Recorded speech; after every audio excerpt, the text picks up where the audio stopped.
घर बैठे उनको ऑफर लेटर मिलता है। केवल एक डाटा बैंक हमारे पास है, उस डाटा बैंक में उनकी जो क्वालिफिकेशन है और उनका जो एक्सपीरियंस है या अन्य जो शर्तें इसमें हैं वो लेकर के उनको एक रैंकिंग दी जाती है।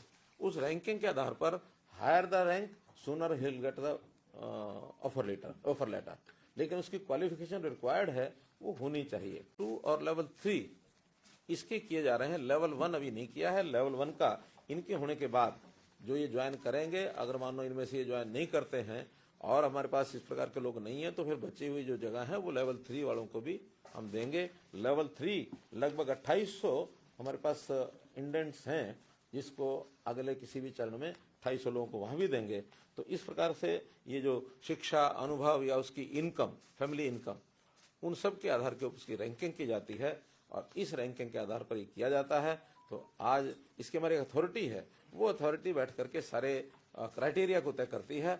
जब कभी क्राइटेरिया चेंज करने की भी आवश्यकता होती है तो अथॉरिटी सक्षम है, वो क्राइटेरिया चेंज करती है, लेकिन शर्त यह है कि किसी भी समय क्राइटेरिया चेंज करके नेक्स्ट डे से उसकी नहीं कर सकते उसकी डिप्लॉयमेंट।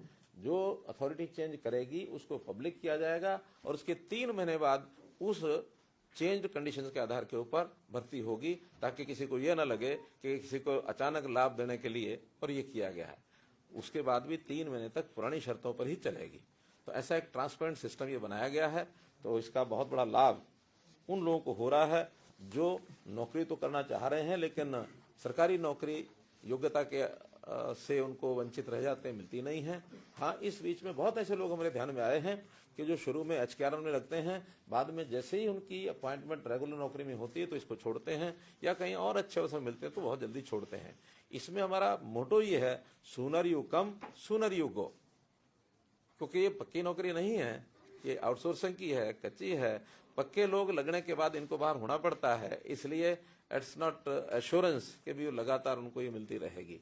जब तक और नहीं कोई आता है और उनकी रैंकिंग हायर रहती है तब तक ये उसमें लगे रहेंगे। तो इस प्रकार का एक ये भी, इनको सब प्रकार की सुविधाएं भी दी जाती हैं, EPF, ESI, labour welfare fund की वो सब सुविधाएं, और इनको इनका जो पैसा है वेतन वो सीधा बैंक में जाता है। जो पहले ये था ना, ठेकेदार ने ले लिया, ठेकेदार ने लिया तो कितना दिया, कितने पैसे काट लिए, और बहुत प्रकार की समस्याएं झेलनी पड़ती थी। हमने ठेकेदारी प्रथा को खत्म करने के लिए एक यूनिक एक सिस्टम बनाया है और यहाँ तक बन गया है अभी ये कि अभी जो विदेश में हम लोगों ने जो चयन कराया, खास करके इजराइल की जो चर्चा चलती थी, तो हमारे HKRN के माध्यम से फॉरेन कोऑपरेशन डिपार्टमेंट ने जो काम किया उसको उन्होंने पसंद किया और बाकी प्रदेशों के जो लोग आए हैं, जो वहाँ के वो जो क्या पार्टनर होते हैं, ट्रेनिंग पार्टनर, उनके माध्यम से आए तो बहुत सी शिकायतें उनको मिल गई कि पैसे लेकर के वो भेज रहे हैं। उन्होंने सबको रिजेक्ट कर दिया और केवल 250 लोग अभी हरियाणा के लगभग 250 हैं